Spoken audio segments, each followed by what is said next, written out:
Selamat datang pemirsa, kembali lagi bersama Kasih Fakta. Dalam kesempatan kali ini, kami akan membahas, bayangkan, satu roket sederhana meluncur dari Gaza atau Lebanon. Harganya mungkin tidak seberapa, tapi untuk menghentikannya, Israel harus mengaktifkan sistem pertahanan yang jauh lebih mahal. Disinilah perang modern mulai terlihat berbeda. Musuh tidak selalu harus menembus pertahanan Israel dengan satu serangan besar. Kadang, cukup dengan roket kecil, drone murah, dan mortir pendek yang datang berulang, sampai sistem pertahanan dipaksa bekerja tanpa henti. Tapi sebelum lanjut, jangan lupa klik like dan subscribe supaya kamu gak ketinggalan fakta-fakta menarik lainnya. Kini, Israel mendorong teknologi baru bernama Iron Beam, senjata laser yang diklaim bisa membakar ancaman udara dalam hitungan detik. Pertanyaannya, apakah ini masa depan pertahanan Israel atau justru awal perlombaan senjata baru di Timur Tengah?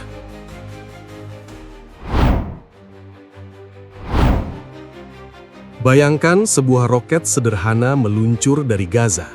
Bentuknya tidak mewah, teknologinya tidak selalu canggih. Tapi begitu lintasannya terbaca mengarah ke kota Israel, sistem pertahanan langsung bekerja. Sirene berbunyi, warga masuk ke ruang perlindungan. Dalam hitungan detik, Iron Dome menembakkan interseptor ke langit.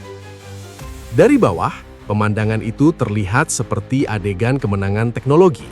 Satu roket naik, satu misil pencegat meluncur, lalu ledakan kecil pecah di udara.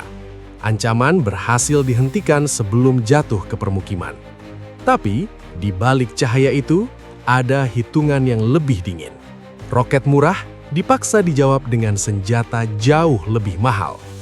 Pada 7 Oktober 2023, Perang Gaza memasuki babak besar setelah Hamas menyerang Israel dan menembakkan ribuan proyektil dalam satu hari. Sejak saat itu, langit Israel tidak hanya menghadapi roket dari Gaza. Ancaman juga datang dari Lebanon, Yaman, Suriah, Irak, hingga Iran. Serangannya berbeda-beda. Ada roket jarak pendek, drone, mortir, rudal jelajah, dan rudal balistik. Iron Dome memang tidak bodoh. Sistem ini tidak menembak semua proyektil begitu saja. Radar membaca arah terbangnya, lalu sistem komando menghitung apakah roket itu akan jatuh di wilayah kosong atau mengarah ke daerah berpenduduk. Kalau jatuh di tanah terbuka, sistem bisa membiarkannya. Tapi kalau mengarah ke kota, peluncur langsung menembakkan interseptor. Masalahnya muncul saat ancaman datang dalam jumlah besar. Satu roket mungkin bisa dihentikan, 10 roket masih bisa dihadapi. Tapi ketika puluhan atau ratusan ancaman datang berulang-ulang, yang diuji bukan hanya akurasi sistem. Yang diuji adalah stok, biaya, dan daya tahan. Disinilah strategi tekanan mulai terlihat. Musuh Israel tidak harus selalu mencari senjata paling canggih. Mereka cukup membuat Israel terus bereaksi. Roket murah, drone sederhana, atau mortir pendek bisa berubah menjadi alat untuk menguras energi pertahanan. Walau banyak yang gagal menembus, setiap ancaman tetap memaksa Israel menghitung risiko. Pada 13–14 April 2024, pola ini terlihat dalam skala jauh lebih besar ketika Iran meluncurkan serangan gabungan ke Israel. Drone, rudal jelajah, dan rudal balistik bergerak dari arah berbeda. Banyak yang berhasil dicegat dengan bantuan sekutu, tetapi peristiwa itu memperlihatkan satu pelajaran penting. Perang udara modern bukan hanya soal satu rudal melawan satu rudal. Ini tentang membanjiri sistem pertahanan sampai lawan dipaksa memilih, menembak, menghitung, dan bertahan terus-menerus. Karena itu, masalah Iron Dome bukan karena sistem ini gagal, justru karena sistem ini terlalu penting. Israel membutuhkannya untuk melindungi kota, pangkalan, bandara, dan infrastruktur vital. Namun setiap kali sistem itu bekerja, ada biaya yang keluar. Setiap interseptor yang ditembakkan berarti persediaan berkurang. Setiap ancaman kecil yang dijawab dengan senjata mahal membuat perang berubah menjadi adu napas. Di titik inilah pertanyaan strategis mulai muncul di ruang pertahanan Israel. Kalau ancaman murah terus berdatangan, apakah semua harus dijawab dengan misil mahal? Atau Israel harus mencari cara baru agar roket kecil dan drone murah tidak lagi memaksa sistem pertahanan menghabiskan amunisi bernilai tinggi.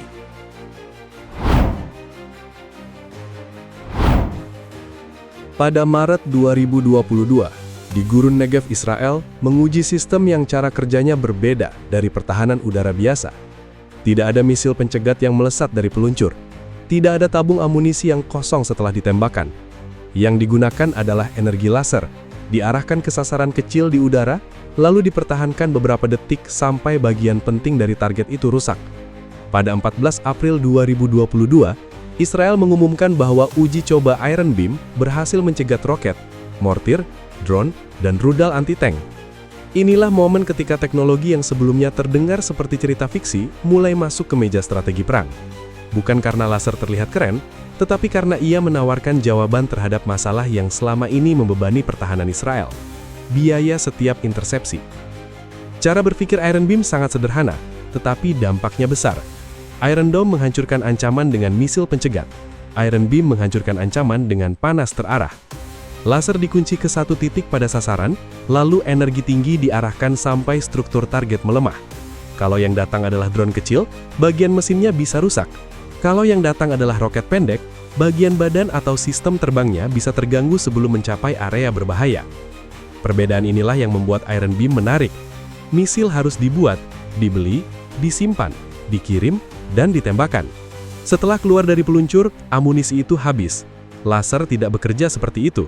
Selama sistem punya daya listrik dan komponen tetap berfungsi, ia bisa terus menembak tanpa menghabiskan rudal fisik. Di atas kertas, ini membuat biaya pertembakan jauh lebih rendah dibandingkan interseptor modern. Pada 28 Oktober 2024, Israel menandatangani kontrak besar dengan Rafael dan Elbit Systems untuk memperluas produksi Iron Beam. Nilainya sekitar 2 miliar shekel. Keputusan ini menunjukkan bahwa Israel tidak lagi melihat laser sebagai eksperimen sampingan, tetapi sebagai bagian dari pertahanan masa depan. Ancaman drone dan roket jarak pendek sudah terlalu sering muncul untuk hanya dijawab dengan cara lama. Namun, Iron Beam bukan alat ajaib. Laser membutuhkan garis pandang yang jelas.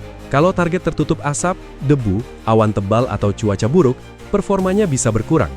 Laser juga perlu waktu untuk memanaskan sasaran. Artinya, jika serangan datang terlalu cepat, terlalu padat, atau dari banyak arah sekaligus, sistem misil tetap dibutuhkan.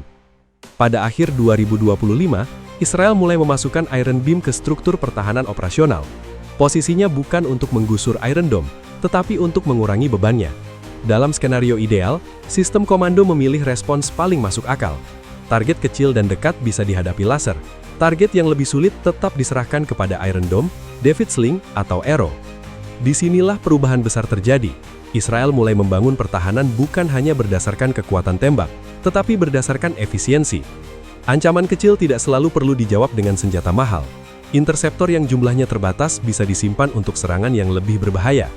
Iron Beam menjadi lapisan baru yang bekerja di depan, menyaring ancaman murah sebelum memaksa sistem lama membuka tembakan. Bagi komandan di lapangan, perubahan ini sangat penting.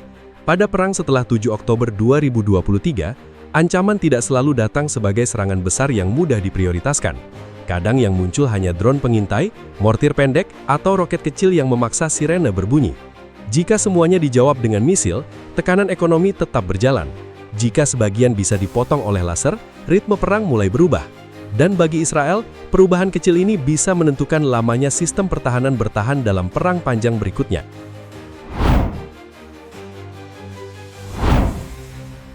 Iron Beam tidak hanya mengubah cara Israel bertahan. Sistem ini juga mengubah cara lawan Israel menghitung tekanan. Selama bertahun-tahun, roket murah dan drone sederhana menjadi alat yang sangat berguna untuk mengganggu ritme hidup Israel. Serangannya tidak selalu harus menghancurkan kota. Cukup membuat sirene berbunyi, bandara waspada, sekolah ditutup, warga masuk perlindungan, dan sistem pertahanan terus menyala. Pada 1 Oktober 2024, Iran meluncurkan serangan rudal balistik besar ke Israel. Serangan itu memperlihatkan bahwa ancaman dari udara tidak lagi datang dalam satu bentuk. Ada rudal cepat yang meluncur dari jarak jauh, ada drone yang bergerak lebih lambat, ada roket pendek dari wilayah dekat, Ada pula serangan yang dirancang untuk datang bersamaan agar sistem pertahanan dipaksa membaca banyak ancaman dalam waktu singkat. Disinilah Iron Beam menjadi penting secara geopolitik. Jika Israel bisa menghancurkan sebagian ancaman kecil dengan biaya jauh lebih rendah, maka strategi menguras pertahanan Israel tidak lagi semudah sebelumnya. Roket murah tidak otomatis membuat Israel mengeluarkan interseptor mahal. Drone kecil tidak selalu memaksa peluncur misil bekerja. Ancaman yang dulu bisa menjadi beban ekonomi, kini berpotensi dipotong sejak awal oleh laser. Namun setiap teknologi baru selalu melahirkan reaksi baru. Lawan Israel bisa mencoba menyesuaikan taktik. Mereka dapat meluncurkan serangan lebih padat, memakai drone dalam jumlah lebih banyak, memilih waktu ketika cuaca kurang mendukung, atau menggabungkan roket, mortir, dan drone dalam satu gelombang. Tujuannya bukan hanya menembus pertahanan, tetapi membuat laser kewalahan sebelum sistem misil ikut turun tangan. Pada Juni 2025, ketegangan Israel dan Iran kembali menunjukkan bahwa pertahanan udara berlapis tetap punya batas. Rudal yang lebih cepat, lebih berat, dan lebih kompleks membutuhkan respon berbeda dari ancaman kecil. Artinya Iron Beam tidak membuat Israel kebal. Ia hanya memberi Israel lapisan tambahan untuk menghemat tenaga pada ancaman yang cocok ditangani laser. Bagi Hizbollah di Lebanon, Hamas di Gaza, dan Houthi di Yaman, kemunculan Iron Beam bisa menjadi sinyal bahwa pola lama sedang dipelajari serius oleh Israel. Selama ini mereka menekan Israel dengan serangan berulang dari banyak arah. Jika laser membuat sebagian tekanan itu lebih murah untuk dihentikan, mereka harus mencari cara baru agar serangan tetap punya efek politik dan psikologis. Bagi negara lain, Iron Beam menjadi laboratorium perang terbuka. Amerika Serikat, negara Teluk, Eropa, dan kekuatan Asia akan memperhatikan hasilnya. Jika laser Israel terbukti efektif menghadapi drone dan roket pendek, banyak negara akan mengejar teknologi serupa. Kawasan Timur Tengah bisa memasuki fase baru, bukan hanya perlombaan rudal, tetapi perlombaan antara sistem laser dan taktik untuk mengalahkannya. Maka sejak pengembangan Iron Beam dipercepat pada 2024 dan mulai masuk struktur operasional pada akhir 2025, pesan strategis Israel menjadi semakin jelas. Negara ini tidak hanya ingin menembak jatuh roket yang datang hari ini. Israel ingin mengubah harga perang besok. Dalam perang modern, daya tahan tidak hanya ditentukan oleh keberanian pasukan atau jumlah senjata, tetapi oleh kemampuan menjaga biaya tetap terkendali saat ancaman datang tanpa henti. Iron Beam bukan sekadar teknologi baru di langit Israel. Ia adalah tanda bahwa perang modern sedang berubah. Kini, yang diperebutkan bukan hanya siapa yang punya senjata paling kuat, tetapi siapa yang mampu bertahan paling lama saat ancaman murah datang berulang tanpa henti.